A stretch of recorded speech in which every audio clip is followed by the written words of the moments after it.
সুকুমার রায়ের গল্প জানোয়ারের প্রবাস যাত্রা। গ্রীষ্ম আসিতেছে, তোমরা কতজনে হয়তো এখন হইতেই তাহার কথা ভাবিতেছ। কবে ছুটি হইবে, তারপর কে কোথায় যাইবে, কেমন করে ইয়া সময় কাটাইবে ইত্যাদি কত কথা।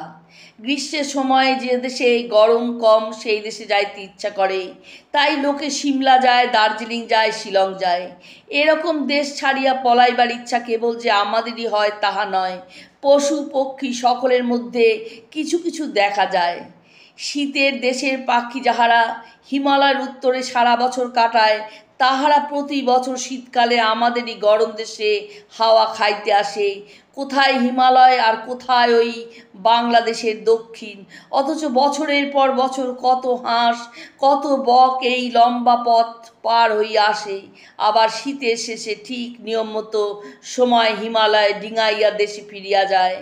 কোথা হইতে যে তাহারা এদেশে সন্ধান পায়, আর কেমন করিয়াই বা এতখানি পথ চিনিয়া আসে, তাহা কে বলিতে পারে। এরকম যাওয়া আসা পৃথিবীর সর্বত্রই দেখা যায়। গরম দেশের পাখি গ্রীষ্মের ভয়ে ঠান্ডা দেশে চলিয়াছে, আবার ঠান্ডা দেশের পাখি শীতের তাড়ায় গরম দেশে শীতকাল কাটাইতেছে। আশ্চর্য এই যে এ সকল পাখি এমন ভরসার সঙ্গে হিসাব মতো চলাফেরা করে যে মনে হয় যেন পথঘাট সবই তার জানা আছে। যেখানে পথঘাটের কোনো চিহ্ন নাই, রাস্তা চিনিবার কোনো উপায় নাই, সেই আকুল সমুদ্রের মধ্যে দিয়াও তাহারা নির্ভয়ে পথ বুঝিয়া চলে। মেঘ বৃষ্টি কুয়াশায় অন্ধকারে কিছুতেই তাহারা পথ ভুলে না। এইরূপে হাজার হাজার লক্ষ লক্ষ পাখি মাস ঋতুর হিসাব রাখিয়া আকাশে পাড়ি দিয়া ফেরে। এ তো গেল পাখির কথা। বড় বড় ডাঙার জন্তুও যে এইরূপে দল বাঁধিয়া প্রবাস যাত্রা করে, এরকম তো কত সময় দেখা যায়। জেব্রা, জিরাফ, হাতি, হরিণ, বুনো মহিষ ইহারা সকলেই সময় মতো এ বন ও বন ঘুরিয়া বেড়ায়। আমেরিকার বাইসনগুলি যখন শীতের সময় বড় বড় দেশ পার হইয়া সবুজ বন আর তাজা ঘাসের সন্ধানে যাত্রা করে, তখন তাহারা একেবারে মাইলকে মাইল পথ জুড়িয়া চলে। এক সময় এই বাইসনের চলাফেরা আমেরিকা সহজেই দেখা যাইত, কিন্তু নানা কারণে বাইসনের সংখ্যা খুব কমিয়া আসিয়াছে। তাহার মধ্যে মানুষের অত্যাচার খুব একটা বড় কারণ বলিতে হইবে। যখন বড় বড় দল গোঁ ভরে নদী জল ভাঙিয়া মাঠঘাট পার হইতে থাকে, তখন যাহারা দুর্বল, যাহারা চলিতে পারে না, তাহাদের অনেকে পিছে পড়িয়া যায়।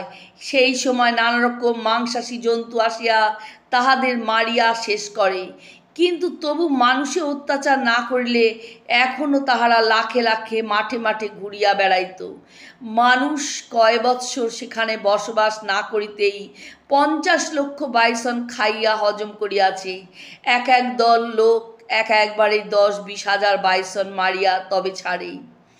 হাতিরা দল বাঁধিয়া বনে বনে ঘুরিয়া বেড়ায়, এরূপ অনেক সময় দেখা যায়, কিন্তু সেটা কেবল খাবার সংগ্রহের চেষ্টা মাত্র। দেশ ছাড়িয়া লম্বা দৌড় দেওয়ার অভ্যাসটা তাহার নাই, অর্থাৎ আজকাল নাই। হাতির যাহারা পূর্বপুরুষ, তাহারা যে দেশ বিদেশ বিচরণ করিতে কিছুমাত্র ত্রুটি করেন নাই, তাহার ঢের প্রমাণ পাওয়া যায়। ইংল্যান্ড বলো, আমেরিকা বলো, গ্রীষ্মপ্রধান আফ্রিকা বলো, আর শীত প্রধান সাইবেরিয়া বলো, সকল স্থানেই জীবন্ত হাতি না পাও হস্তি জাতীয় জন্তুর কঙ্কাল চিহ্ন পাইবে। আফ্রিকার উত্তর দিকে ইজিপ্টের মধ্যে বহু পুরাতন একটা শূকরের মতো জানোয়ারের কঙ্কাল পাওয়া গিয়াছে। পণ্ডিতেরা বলেন যে সেই নাকি হাতির একজন পূর্বপুরুষ। বিদেশ ভ্রমণ কাহাকে বলে তাহা এই জানোয়ারের বংশধরেরা খুব ভালো করিয়া দেখাইয়া গিয়াছে। হাতির কথা বলিতে গেলে আপনা হইতেই ঘোড়ার কথা মনে আসে। হাতির মতো ঘোড়াও, অর্থাৎ তাহার পূর্বপুরুষ, এক সময় পৃথিবীময় ঘুরিয়া বেড়াইয়াছে, কিন্তু সে ঘোড়া আর আজকালকার মানুষের পোষা ঘোড়ার আকাশ পাতাল তফাৎ। ঠিক যেমন নেকড়ে বাঘ আর শৌখিন কুকুরের প্রভেদ। হরিণের দল বাঁধিয়া চলার কথা বোধহয় সকলেই জানো। বড় বড় শিংওয়ালা হরিণগুলি যখন প্রকাণ্ড দল বাঁধিয়া নদী পার হইতে থাকে, সে নাকি এক চমৎকার দৃশ্য। নদীর এপার হইতে ওপার পর্যন্ত কেবল হরিণের মাথা আর হরিণের শিং। মনে হয় যেন জীবন্ত সাঁকো ফেলিয়া নদীর জলে বাদ দেওয়া হইয়াছে। ৫-১০ হাজার হরিণ এইরূপে একসঙ্গে বাহির হয়। প্রায় দেখা যায় তাহারা এমন নির্দিষ্ট পথে যাতায়াত করে যে শিকারীরা আগে হইতে আন্দাজ করিয়া সময় মতো ঠিক জায়গায় খাপ পাতিয়া বসিয়া থাকে। কিন্তু জানোয়ারের বিদেশ যাত্রার কথা বলিতে গিয়া যদি কেবল বড় বড় জানোয়ারের কথাই বলি, তবে আসল কথাটাই বাদ থাকিয়া যাইবে। এ সম্বন্ধে যত আশ্চর্য কথা শুনিয়াছি, তাহার মধ্যে সবচেয়ে আশ্চর্য লাগে লেমিংয়ের কথা। পাহাড়ের ধারে যেখানে সবুজ গাছ আর কচি পাতায় অভাব নাই, সেইখানে গর্ত করিয়া লেমিং বাস করে। দেখিতে তাহারা ইঁদুরের চাইতে বড় নয়, চেহারাও সেই রকম, কেবল লেজ নাই বলিলেই হয়। আর বিশেষ আশ্চর্য তাহাদের বংশবৃদ্ধি। যেখানে আজ দেখিবে কচি ২-১০টা লেমিং দেখা যায়, বৎসরে বাদে গিয়া দেখিবে লেমিংয়ের বংশে পাহাড় ছাইয়া ফেলিয়াছে। সংখ্যায় যত বাড়ে তত তাহারা গাছপালা খাইয়া শেষ করে। শেষে এমন অবস্থা হয় যে আর সবজি জোটে না, পাহাড়কে পাহাড় একেবারে ন্যাড়া হইয়া যায়।